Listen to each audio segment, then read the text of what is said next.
ರೇಣುಕಾಸ್ವಾಮಿ ಕೊಲೆ ಕೇಸ್ನಲ್ಲಿ ವಿಶೇಷ ಸರ್ಕಾರಿ ಅಭಿಯೋಜಕರಾಗಿ ಪ್ರಸನ್ನ ಕುಮಾರ್ ಅವರು ವಾದ ಮಂಡಿಸ್ತಾರೆ. ಸೊ ಈ ಪ್ರಸನ್ನ ಕುಮಾರ್ ಅವರನ್ನ ನೇಮಕ ಮಾಡೋದಕ್ಕೆ ಒಂದು ಪ್ರಮುಖ ಕಾರಣ ಇದೆ. ಕಮಿಷನರ್ ದಯಾನಂದ್ ಅವರೇ ಆ ಕಾರಣ, ಅವರ ಮನವಿಯೇ ಅದಕ್ಕೆ ಕಾರಣ ಆಗಿದೆ. ದಯಾನಂದ್ ಅವರ ನಿರ್ಧಾರಕ್ಕೆ ಸರ್ಕಾರ ಕೂಡ ಸಂಪೂರ್ಣವಾಗಿ ಬೆಂಬಲ ಕೊಟ್ಟಿದೆ. ತಪ್ಪಿತಸ್ಥರಿಗೆ ಶಿಕ್ಷೆ ಕೊಡಿಸೋದಕ್ಕೆ ಪ್ರಬಲವಾದಂಥ ವಕೀಲರ ಅವಶ್ಯಕತೆ ಇದೆ. ಹೀಗಾಗಿ ದಯಾನಂದ್ ಒತ್ತಡಕ್ಕೆ ಮಣಿದು, ಕಮಿಷನರ್ ಸೂಚನೆಗೆ ಮಣಿದು ಅಥವಾ ಮನವಿಗೆ ಮಣಿದು SPP ಆಗಿ ಪ್ರಸನ್ನ ಕುಮಾರ್ ಅವರನ್ನು ನೇಮಿಸಲಾಗಿದೆ. ಈ ಬಗ್ಗೆ ಹೆಚ್ಚಿನ ಡೀಟೇಲ್ ನೀಡೋದಕ್ಕೆ ನಮ್ಮ ಪ್ರತಿನಿಧಿ ಮಂಜುನಾಥ್ ನೇರ ಸಂಪರ್ಕದಲ್ಲಿ. ಮಂಜುನಾಥ್, ಪ್ರಸನ್ನ ಕುಮಾರೇ ಬೇಕು ಅಂತ ಹಠ ಹಿಡಿಯೋದಕ್ಕೆ ಏನು ಕಾರಣ, ಏನು ಪರ್ಟಿಕ್ಯುಲರ್ ರೀಸನ್ ಏನು ಅದರಲ್ಲಿ?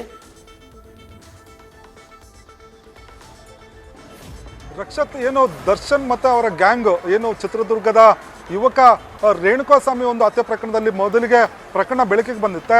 ಈ ಒಂದು ಪ್ರಕರಣದಲ್ಲಿ ದರ್ಶನ್ ಇನ್ವಾಲ್ವ್ಮೆಂಟು ಜೊತೆಗೆ ಅವರ ಒಂದು ಆಪ್ತರು ಸಾಕಷ್ಟು ಜನರು ಇನ್ವಾಲ್ವ್ಮೆಂಟ್ ಇರೋದು, ಜೊತೆಗೆ ಪ್ರಮುಖವಾಗಿ ಈ ಒಂದು ಪ್ರಕರಣದಲ್ಲಿ ಸಾಕಷ್ಟು ಎವಿಡೆನ್ಸ್ಗಳಿದೆ. ಈ ಒಂದು ಪ್ರಕರಣದಲ್ಲಿ ಆರೋಪಿಗಳಿಗೆ ಶಿಕ್ಷೆ ಕೊಡಿಸ್ಬೇಕು ಅನ್ನೋದು ಬೆಂಗಳೂರು ನಗರ ಪೊಲೀಸ್ ಆಯುಕ್ತರಾಗಿರುವಂಥ ದಯಾನಂದ್ ಅವರ ದಿಟ್ಟ ನಿರ್ಧಾರ ಆಗಿರುವಂಥದ್ದು. ಹಾಗಾಗಿ ಈ ಒಂದು ಪ್ರಕರಣದಲ್ಲಿ ತನಿಖಾ ಹಂತದಲ್ಲಿ ಸಾಕಷ್ಟು ಎವಿಡೆನ್ಸ್ಗಳನ್ನು ಪೊಲೀಸರು ಯಾವುದೇ ರೀತಿ ತನಿಖೆ ಮಾಡಬೇಕು, ಜೊತೆಗೆ ಆ ಒಂದು ಪ್ರಕರಣದ ಎಲ್ಲ ಸಾಕ್ಷಿಗಳು ಸಮೇತ ಒಂದು ತನಿಖೆಯನ್ನು ಮಾಡಿರುವಂಥ ಒಂದು ಪೊಲೀಸರ ಒಂದು ತಂಡ. ಆದರೆ ಇನ್ನೊಂದು ಕಡೆ ಈ ಒಂದು ಪ್ರಕರಣದಲ್ಲಿ ತಪ್ಪಿತಸ್ಥರಿಗೆ ಯಾರೆಲ್ಲ ಇದ್ದಾರೆ ಅವರಿಗೆ ಶಿಕ್ಷೆಯನ್ನು ಕೊಡಿಸೋದು ಇನ್ನೊಂದು ಘಟ್ಟ ಆಗುತ್ತೆ. ಆ ಒಂದು ಘಟ್ಟದಲ್ಲಿ ಪ್ರಮುಖವಾಗಿ ವಕೀಲರು ಕೂಡ ಬಹಳ ಪ್ರಮುಖ ಪಾತ್ರವನ್ನು ವಹಿಸ್ತಾರೆ. ಆ ನಿಟ್ಟಿನಲ್ಲಿ ಯಾರು ಈ ಒಂದು ಪ್ರಕರಣದಲ್ಲಿ ಸೂಕ್ತವಾದಂಥ ವ್ಯಕ್ತಿ, ಈ ಒಂದು ಸರ್ಕಾರದ ಪರವಾಗಿ ವಾದ ಮಾಡಲಿಕ್ಕೆ ಅನ್ನೋ ಒಂದು ಅಂಶವನ್ನು ಇಟ್ಕೊಂಡು ದಯಾನಂದ್ ಅವರು ಈ ಒಂದು ಅವರ ಒಂದು ಟ್ರ್ಯಾಕ್ ರೆಕಾರ್ಡ್ಗಳನ್ನು ಕೂಡ ಒಂದು ಪರಿಶೀಲನೆ ಮಾಡಿರುವಂಥದ್ದು. ಅದರಲ್ಲಿ ಪ್ರಮುಖವಾಗಿ ಪ್ರಸನ್ನ ಕುಮಾರ್ ಏನಿದ್ದಾರೆ, ಇವರು ಸಾಕಷ್ಟು ವರ್ಷಗಳಿಂದ ಕೂಡ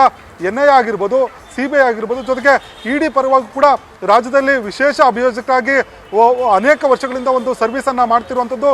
ಇಂಥ ಸಂದರ್ಭದಲ್ಲಿ ಅನೇಕ ಪ್ರಕರಣಗಳಲ್ಲಿ ತಪ್ಪಿತಸ್ಥರಿಗೆ ಶಿಕ್ಷೆ ಕೊಡಿಸುವಲ್ಲಿ ಪ್ರಮುಖವಾಗಿ ಒಂದು ಯಶಸ್ವಿ ಕೂಡ ಆಗಿರುವಂಥದ್ದು. ಹಾಗಾಗಿ ಇವರು ಈ ಒಂದು ಪ್ರಕರಣದಲ್ಲಿ SPP ಆದರೆ ತಮ್ಮ ಒಂದು ಪ್ರಕರಣ ಏನಿದೆ, ಈ ಒಂದು ಪ್ರಕರಣದಲ್ಲಿ ತಾವು ಯಶಸ್ಸನ್ನು ಗಳಿಸಬೇಕು, ಜೊತೆಗೆ ತಪ್ಪಿತಸ್ಥರು ಯಾರಿದ್ದಾರೆ, ಆರೋಪಿಗಳು ಯಾರಿದ್ದಾರೆ ಅವ್ರಿಗೆ ಶಿಕ್ಷೆಯನ್ನು ಕೊಡಿಸ್ಬೇಕಾದ್ರೆ ಇವರು ಸೂಕ್ತ ವ್ಯಕ್ತಿ ಅನ್ನೋದನ್ನು ನಿರ್ಧಾರವನ್ನು ತೆಗೆದುಕೊಂಡು ನೇರವಾಗಿ CM ಸಿದ್ದರಾಮಯ್ಯ ಅವರ ಬಳಿ ಚರ್ಚೆ ಮಾಡಿ ಯಾಕೆ ಇವರು ಅನಿವಾರ್ಯತೆ ಇದೆ, ಇವರು ಈ ಒಂದು ಪ್ರಕರಣದಲ್ಲಿ ಯಾಕೆ SPP ಆಗಬೇಕು ಅನ್ನೋದನ್ನು ಮನವರಿಕೆ ಮಾಡಿಕೊಟ್ಟು ನೇರವಾಗಿ ದಯಾನಂದ್ ಅವರು ಇವನು ಪ್ರಸನ್ನ ಕುಮಾರ್ ಅವರನ್ನ SPP ಆಗಿ ನೇಮಕ ಮಾಡಲಿಕ್ಕೆ ಸರ್ಕಾರ ಮೇಲೆ ಒತ್ತಡ ಹಾಕುವನ್ನು ಜೊತೆಗೆ ಮನವಿ ಕೂಡ ಮಾಡಿರುವಂಥದ್ದು. ಇದಕ್ಕೆ ಸಕಾರಾತ್ಮಕವಾಗಿ ಸ್ಪಂದಿಸಿರುವಂಥ CM ಸಿದ್ದರಾಮಯ್ಯ ಅವರು ದಯಾನಂದ್ ಅವರ ಮನವಿ ಮೇರೆಗೆ SPP ಆಗಿ ಪ್ರಸನ್ನ ಕುಮಾರ್ ಅವರನ್ನ ನೇಮಕ ಮಾಡಿರುವಂಥದ್ದು. ಪ್ರಮುಖವಾಗಿ ಇವರ ಟ್ರ್ಯಾಕ್ ರೆಕಾರ್ಡ್ ಸಾಕಷ್ಟು ಉತ್ತಮವಾಗಿದೆ, ಜೊತೆಗೆ ಈ ಒಂದು ಪ್ರಕರಣದಲ್ಲಿ ಸಾಕಷ್ಟು ನಾಲೆಡ್ಜ್ ಇದೆ, ಜೊತೆಗೆ ಟ್ರಯಲ್ ನಡೆಸಬೇಕಾದ್ರೆ ಇವರು ಸೂಕ್ತ ವ್ಯಕ್ತಿ ಅನ್ನೋದು ದಯಾನಂದ್ ಅವರಿಗೆ ಈ ಹಿಂದೆ ಕೂಡ ಅರಿವಾಗಿತ್ತು. ಹಾಗಾಗಿ ಇವರನ್ನು ಆಯ್ಕೆ ಮಾಡುವ ನಿಟ್ಟಿನಲ್ಲಿ ದಯಾನಂದ್ ಅವರ ಪಾತ್ರ ಸಾಕಷ್ಟಿದೆ ಅಂತ ಹೇಳ್ಬೋದು. ರಕ್ಷತ್, ಥ್ಯಾಂಕ್ ಯು ಮಂಜುನಾಥ್ ಮಾಹಿತಿಗೆ. ನ್ಯೂಸ್ ಫಸ್ಟ್ ನಿರ್ಭೀತಿಯಿಂದ ನಿಮ್ಮ ಪರವಾಗಿ.